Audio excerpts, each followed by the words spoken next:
Assalamualaikum warahmatullahi wabarakatuh. Perkenalkan, nama saya Vela Nonsa Putri, NIM 18230013.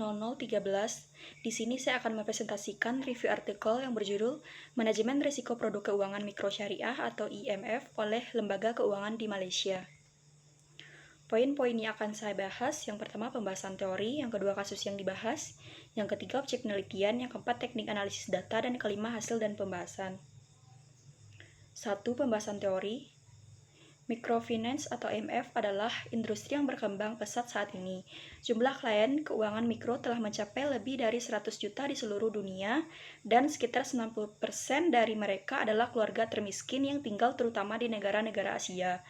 Mempertahankan keberlanjutan lembaga keuangan mikro atau MFI sangat signifikan, karena fakta bahwa itu bertujuan untuk mengurangi kemiskinan dan meningkatkan standar hidup orang miskin pada saat yang sama. Oleh karena itu, diperlukan lembaga keuangan mikro yang berkelanjutan untuk mencapai tujuan sehingga mewujudkan pertumbuhan ekonomi yang baik. Namun demikian, ada isu dan tantangan yang dihadapi oleh lembaga yang dapat memberikan dampak terhadap keberlanjutannya. Antara lain, bahaya moral dan masalah seleksi yang merugikan di antara peserta yang pada akhirnya akan memberikan potensi risiko bagi institusi. Oleh karena itu, menjaga keberlanjutan dengan cara manajemen risiko sangat signifikan dalam memastikan inklusi keuangan masyarakat miskin dan terwujud tujuan pengentasan kemiskinan. Yang kedua, kasus yang dibahas. Kasus yang dibahas di penelitian ini adalah mengkaji satu jenis risiko keuangan, yaitu risiko kredit dan konteks spesifik produk IMF. Risiko kredit dipilih karena risiko tersebut memiliki dampak negatif terhadap keberlanjutan IMFI. Studi ini pertama-tama akan menguraikan beberapa kriteria manajemen risiko kredit di IMF yang perlu dipertimbangkan oleh IMFI.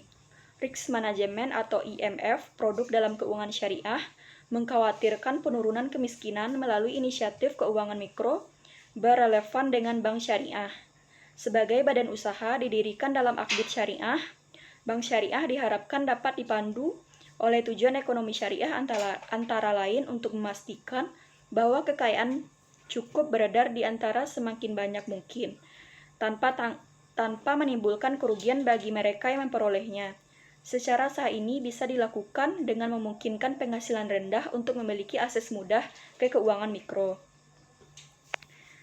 Objek penelitian ini berfokus pada manajemen risiko produk pembiayaan mikro di bank dan lembaga keuangan terpilih oleh lembaga keuangan di Malaysia.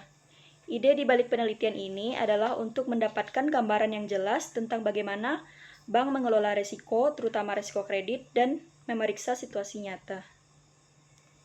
Yang keempat, teknik analisis data.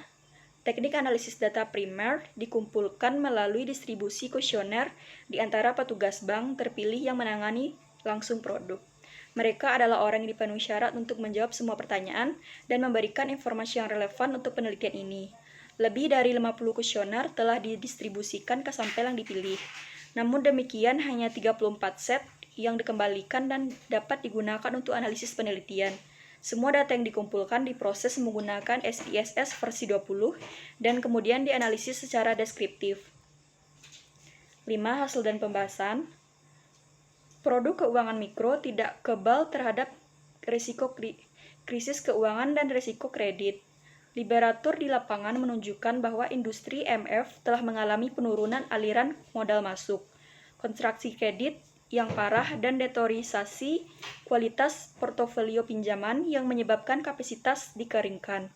Adanya risiko gagal bayar di antara pinjaman karena penyalahgunaan dana, kondisi kesehatan para borrower, dan juga turnover usaha bisnis yang tidak menguntungkan adalah sumber risiko lain.